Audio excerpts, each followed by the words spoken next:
असदुद्दीन ओवैसी की ओर से भी आज सरकार पर जबरदस्त हमला बोला गया, ये कहते हुए कि दरअसल मुसलमानों में डर का माहौल है, लेकिन न पक्ष न विपक्ष यानी कि दोनों ही तरफ निशाना साधते हुए उनकी ओर से अपनी बातें रखी गई हैं। हमारे साथ खास मेहमान जुड़ चुके हैं। शहजाद पूनावाला जी राष्ट्रीय प्रवक्ता भारतीय जनता पार्टी के जुड़े हुए हैं। हमारे साथ जुड़ चुके हैं अंशुल अभिजीत जी, स्पोक्स पर्सन कांग्रेस पार्टी के हैं। दोनों के पास जाएंगे, लेकिन उसके पहले सुन लेते हैं AIMIM के प्रमुख असदुद्दीन ओवैसी ने आज सदन के भीतर कुछ देर पहले क्या कहा।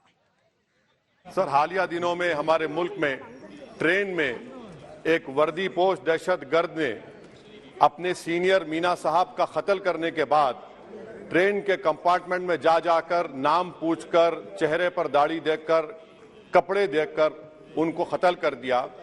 और उसके बाद उसने कहा कि इस देश में रहना है तो मोदी को वोट देना पड़ेगा।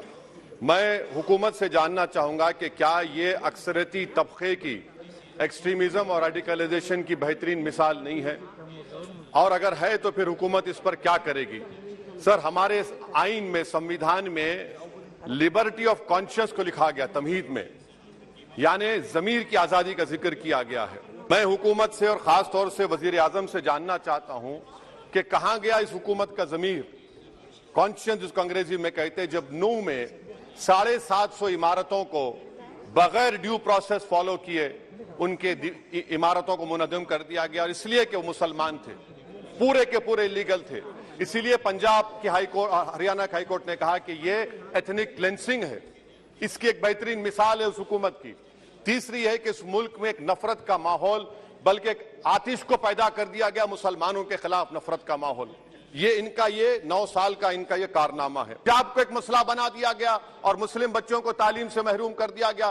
क्या ये आपका लिबर्टी ऑफ कॉन्शियंस है? कहां गया आपका जमीर? सर, अभी आपने फाइनेंस मिनिस्टर साहबा ने कहा, यहां पर DMK के मोहतरमा कनीमोजी ने महाभारत का द्रौपदी का जिक्र किया। मैं ये पूछना चाहता हूं, बिल्किस बानो इस देश की बेटी है या नहीं? जिस बिल्किस बानो को 11 लोगों ने रेप किया, प्रेग्नेंट थी, उसकी मां का रेप किया, उसकी बेटी को कत्ल कर दिया, उसकी मां का कत्ल कर दिया, आपने कातिलों को रिहा कर दिया। यह आपका कॉन्शियंस है? यह आपका कॉन्शियंस है?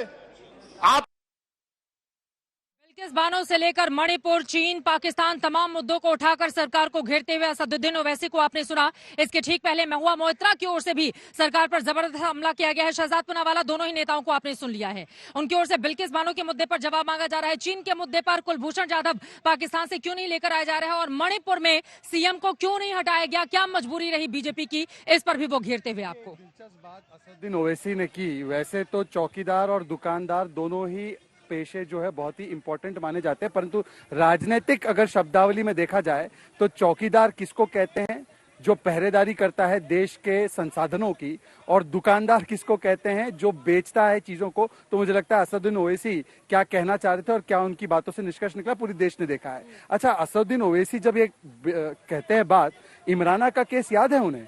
इमराना के केस में जब ससुर ने बलात्कार किया बहू का, तो वो अपने पति की मां बना दी गई, और उस समय पर असदुद्दीन ओवैसी साहब कुछ नहीं बोले।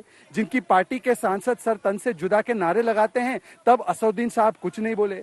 महुआ जी चुप रहने की बात करती है। महुआ जी शांत कराने की जो प्रक्रिया है वो तो पश्चिम बंगाल में 2011 से देख रहे हैं। हर पंचायती चुनाव में अगर 10-50 लोग ना मारे जाए तो वो चुनाव संपन्न नहीं होता। 52 लोग मारे गए। हाईकोर्ट ने कहा कि किस प्रकार के चुनाव हो रहे हैं, यहाँ पर रूल ऑफ लॉ नहीं, लॉ ऑफ द रूलर बन चुका है। पर महुआ मोइत्रा क्यों शांत रह गई उस समय पर मुझे नहीं पता। और जहां तक सवाल है मणिपुर का, अब मणिपुर पर मुझे बोलने दीजिए। मणिपुर में जब 2011 में 123 दिन बंद रहा, तब उस समय पर दीदी की सरकार यूपीए के साथ थी, दीदी यूपीए के साथ थी।